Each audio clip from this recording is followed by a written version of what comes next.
గతంలో మన ప్రభుత్వంలో గడప గడపకు మన ప్రభుత్వం అనే ప్రోగ్రాం చేసాం. అది ఒక రకంగా ప్రజలకు చాలా ఉపయోగపడింది. ఎందుకంటే మనం చేసినటువంటి మంచి పనులు ఇదిగో మేము మీకు ఇది చేసాము అని చెప్పి చెప్పుకోవడానికి పనికొచ్చింది. అట్ ద సేమ్ టైం ప్రజలు వాళ్ళ దగ్గర నుంచి ఏదైనా సమస్యలు ఉంటే చెబితే శాశ్వతంగా అక్కడికక్కడే స్పాట్లో పరిష్కారం చూపించే విధంగా అక్కడ పనిచేశారు. అధికారులు, ఎమ్మెల్యేలు, ప్రజాప్రతినిధులు ఎవరైతే ఉంటారో వీళ్ళందరూ ప్రతి గడప దగ్గరికి వెళ్ళారు. ఇది దేశంలో ఏ ప్రభుత్వం చేయలే, ఏ రాజకీయ నాయకుడు కూడా ఇలా ఆలోచించాల. ఒక్క వైఎస్ఆర్ కాంగ్రెస్ పార్టీ మాత్రం ఆలోచించింది.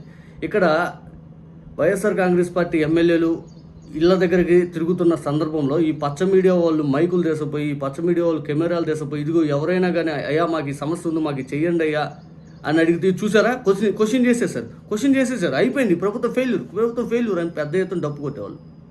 కానీ నిజానికి ఎక్కడ కూడా 100 ఇల్లులు తిరిగితే ఒకరు ఇద్దరు మాట్లాడేవాళ్ళు, ఏదైనా సమస్య ఉంది చేయండి అయ్యా అని. ఈ ప్రభుత్వంలో గడప గడపకు మన ప్రభుత్వం చేసే ధైర్యం ఉందా? మీరు చేసినటువంటి మంచి పనులు ప్రతి ఇంటి దగ్గరికి వెళ్ళి తిరిగే ధైర్యం ఉందా? తిరగకపోయినా కానీ మీ ప్రభుత్వం ఏ విధంగా పనిచేస్తుంది? మీ ప్రభుత్వంలో ప్రజలు ఎంత అల్లాడిపోతూ ఉన్నారు?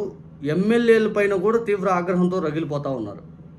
ఎందుకంటే ఎమ్మెల్యే ఒకసారి కనిపిస్తే ఏ విధంగా క్వశ్చన్ చేస్తారంటానికి ఈ వీడియో ఒకటి ఎగ్జాంపుల్, ఒకసారి చూడండి. నాయుడు నీకు ఉచితంగా పెన్షన్లు ఇస్తున్నాడు అందరికి. నువ్వు బస్సు ఎక్కితే డబ్బులు తీసుకుంటున్నారా? మరి బస్సు ఫ్రీ ఇస్తున్నాడు.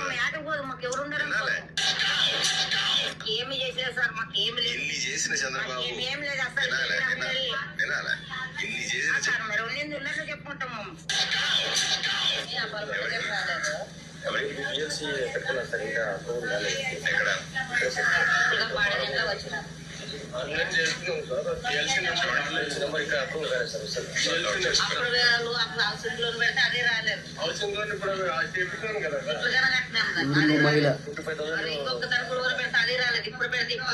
ఏం చేస్తుండదు ప్రభుత్వం? అది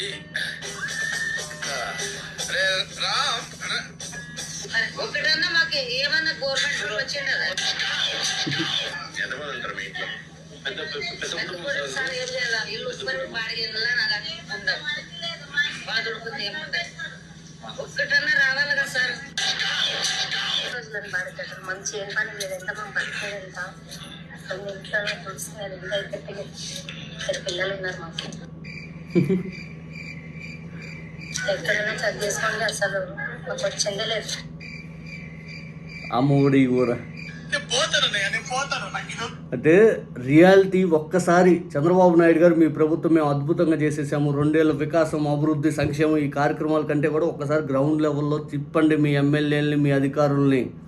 ప్రజలు ఏ విధంగా చూస్తున్నారో మీకు అర్థమవుతుంది. మీరు IVRS కాల్స్ ద్వారానో, టీవీ డిబేట్లో జగన్ గారిని తిడితేనో, లేకపోతే ఇటువంటి ఈ పార్థసారథి గారు కూడా డిబేట్లకు వెళ్ళి చాలాసార్లు జగన్ గారిని విమర్శించారు. ఇప్పుడు గ్రౌండ్ లెవెల్కి వచ్చేసరికి పూర్తి స్థాయిలో పరిస్థితి ఆయనకు కూడా ఇంకొంత అర్థమైంది. ఇంకో 4 తిరిగితే ఇంకో 2 ఏళ్ళకి ఎట్లా ఉందంటే ఇంకా 2 ఏళ్ళకి అది ఏ విధంగా వెళ్తుందో చూడండి. రోజు జగన్ గారిని తిడితేనో మీకు ఓట్లు పడవు. ఎందుకంటే మీరే అంటా ఉన్నారు ఈ మధ్య విచ్చలవిడిగా సంక్షేమ పథకాలు అమలు చేసినా కూడా మనకు ఓట్లు పడవని జగన్ గారిని ఎగ్జాంపుల్గా చూపిస్తూ ఉన్నారు. రేపొద్దున అదే సంక్షేమం జగన్ గారిని గెలిపిస్తుంది. ఎందుకంటే మీరు చెప్పిన మాటలేంటి, అంతకు మించి ఎక్కువ సంక్షేమం ఇస్తాం, అంతకు మించి. అందులో పావుల భాగం కూడా ఇట్లా. సరే డబ్బులు తీసేయండి, అభివృద్ధి దిశగా ఏమీ చేయట్లేదు. ఇంతవరకు ఒక ఫంక్షన్ లేదు, కొత్త ఇల్లు కట్టించింది లేదు, ఇళ్ల స్థలాలు ఇచ్చింది లేదు, ఏమీ చేయలే. టీవీ డిబేట్లో మాత్రం జగన్ గారిని తిడితే సరిపోద్ది. ఇంకా టీవీ డిబేట్లో జగన్ గారు అట్టా, మేము జగన్ గారికి ఈసారి 1 వస్తుంది, 2 వస్తుంది, 0 వస్తుంది, ఆయన పులివెందులు ఓడిపోతాడు, చంద్రబాబు నాయుడు గారు ఈసారి 175కి 250 కొడతాడు, ఈ రేంజ్లో లేపుతుంటారు. ఎంత లేపినా కూడా జనాలు చూస్తూ ఉంటారులే. కానీ అంతిమంగా అయితే మాత్రం మీ ప్రభుత్వం మిజరబుల్గా ఫెయిల్ అయిపోయింది.